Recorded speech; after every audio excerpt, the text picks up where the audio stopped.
What's up, ladies? This is Stephanie, your car tips diva. Hope you've had a great day so far. Listen, I just wanted to pop on here really quickly because I had a young lady to hit me up. Apparently, she went to a car dealership and she bought a car. She left with the car and she thought that she was approved. However, the dealership called her back maybe 4 or 5 days later and said, hey, I'm sorry, we need you to bring the car back. Now, I want you ladies to understand, when you buy a car and you leave that dealership, that car is not completely yours yet because the dealership has not gotten funded for that car. So while you're back in the finance office and you have all of these paperwork that you're signing, in that paperwork is a form called a bailment form.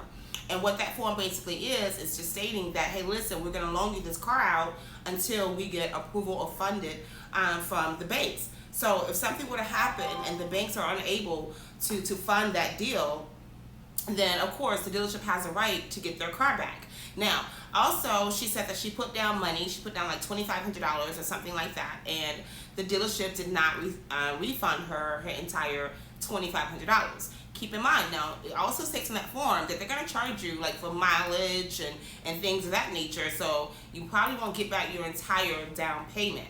So just make certain that while you're back there in finance, ask questions. If there's a form that you don't understand, make sure that you ask questions about it, and make sure that you understand that when you drive off the lot with that car, regardless if it's a new car or a pre-owned car, it's not yours until the dealership has their money. All right?